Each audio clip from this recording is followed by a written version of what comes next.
Aida, you are guest in the European Parliament. You are invited from the GUE NGL, our group, to coming here. In the last week, I was in Israel as a part of the delegation, EU and Israel. The first time the joint list participated, and the joint list is a unique project. To unite left different groups. What are you doing? What are your goals in your work in the Knesset? Well, the joint list is a real, very unique project. While all the region is condemned to fragmentization, we came together as a Palestinian minority from different parties that were represented in the Knesset to actually protect the political representation of the Palestinian community and the Jewish democratic forces in Israel. Because as you know, we had to face the higher threshold for the Knesset last election that was meant from the beginning to avoid us from getting to the Knesset and to make us lose in the elections and to lose our representation. We decided not only to come back to the Knesset, but also to come even bigger and stronger than we did before, and we managed. From 11 members, we became 13 members. We are the third group in the Knesset, and I think what we are doing in the Knesset is mainly to represent those who want to stop the occupation of the Palestinian territories and people. We are fighting against settlements in the Palestinian territories, the Israeli settlements, and we are trying to push for equality and rights of the Palestinian minority inside Israel. I'm heading also the lobby against racism, which is escalating in Israel these days, for my regret. And I have to say that chairing such a lobby is giving me the opportunity also to reveal all the attempts against our community, all the racist laws.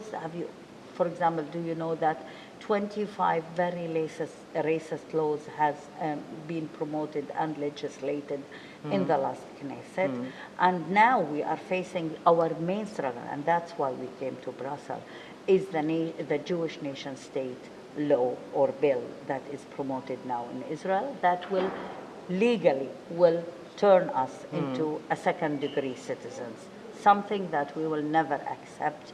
We are indigenous people, native people, and we have the right for equality.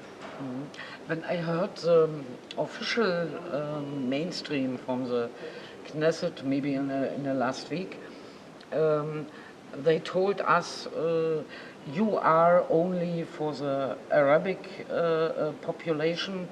You don't want the state Israel as a whole state for all, with equality between Palestinians and Israelis or Jewish population. What is your really mind about them? Well, first of all, if we do not recognize the state of Israel, how we run for its parliament? I mean, this is ridiculous. And this is, again, inciting against us. This is what this government has been doing. This is what Netanyahu is leading his government, to incite against the representatives of the Arab population inside Israel. We believe in the democratic political game and struggle, and that's what we are doing. When we are talking about equality for the Palestinian citizens of Israel, we are talking about the most marginalized and discriminated against population inside Israel. Those who claim to be democratic should not be afraid of what we are saying, should be working with us if they really wanted justice and if they really wanted to change the situation in Israel. We are not the ones who are taking the decisions to discriminate against the Arab population. There are more than 50,000 houses to be demolished among our own community. There are more than 35 villages in the Nakab, in the Negev, which are supposed to be demolished, and they are going to build Jewish settlements or communities on top of the ruins of those villages. We are not the one who are supposed to feel defensive, because we are claiming for all the beautiful values that we share with the left all over the world. We are claiming for human rights, we are claiming for justice, we are claiming for social justice also, and women's rights. So whoever thinks of himself as progressive should be joining us and not excluding us, and of course shaming and naming. Okay, what do you think is now really in the Israeli society exists a chance for a solution, for a really solution, maybe a two-state solution or one state? What is our position? Well, I have to say that part of our visit also to the EU is to say that we are counting down for the opportunity to have the solution of two-state solution. We are believing, and we have raised the issue of the two-state solution way before even was adopted by the international community. We believe that the Palestinian people, our people, should have their own state on the lands, on the borders of 1967, with East Jerusalem as its capital. But for my regret, what the Israeli government is practicing, enlargement of settlements, denying the right for self-determination for the Palestinians. Just 3 days ago, Netanyahu said it very clearly that he wants to consider new models of sovereignty for the state of Palestine. Meaning it's equal to saying, I don't want a Palestinian state. If we will wait and we will not put pressure on the Israeli government to go for a two-state solution, and here is the role of the EU, we will be facing a one-state solution, but it will not be the one state that we might dream of, secular, democratic, binational, whatever you can think. It will be a minority of Jews ruling a majority of Palestinians that are put in Bundestags and enclaves and controlled by the Israeli army. This is a continuous apartheid that might be merging under our eyes, and we are not paying attention to it, or the Europeans may not pay attention to it. But I'm saying we still have a chance to push for the two-state unless it will be too late. And it's about the time to understand that whoever supports the two-state solution should say clearly that settlements cannot go larger and larger and should be punished, because settlements are war crimes. That's what we are doing as a left group in the parliament, and now we have a majority for this position. Which demands you have to address to the EU? What do you want that a little bit more can do the EU in this field? Well, first of all, the differentiation policy and the labeling policy of whatever is coming from the settlements should be intensified and should be protected and should be promoted very widely. The settlements and the settlers should understand that it is not acceptable at all in the world to continue this situation. I think this is one thing. The other thing that should be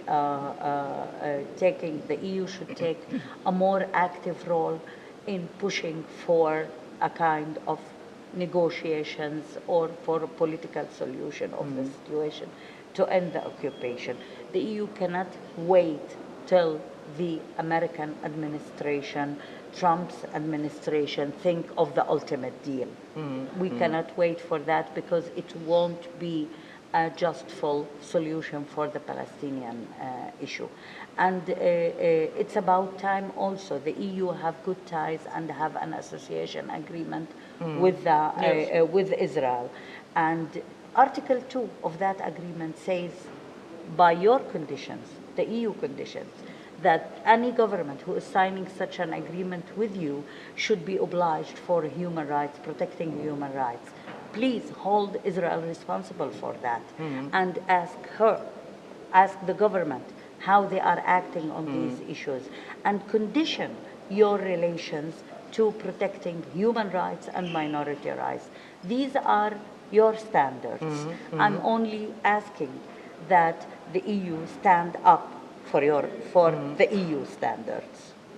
Yes, I think in this idea we have to put our power together on the left side for more left power in the EU with our goal a peaceful process in Israel, and that's why I have the hope that this meeting with you is a beginning from a very successful process to working together. I'm really hopeful. I have to say that we appreciated very much your insistence 2 weeks ago. Yes. To meet us when you came to the Knesset. We believe that that opens a door for direct communication among us, those who believe in the values that we were talking about. And we appreciate the role you took in insisting that you should meet us when you are in Israel. And we hope that whenever any delegation is coming to Israel, to ask why we are excluded from those meetings and to insist to meet us. Yes, that's a way to make our voices heard. For me, it's a big pleasure to meet you, and a very grateful hope for your power. I think you are a very great power woman. Thank you. I wish you all the best and for the future, and I think it's only a begin, not an end. For sure. To meet us. And together we are stronger. Thank you. Thank you.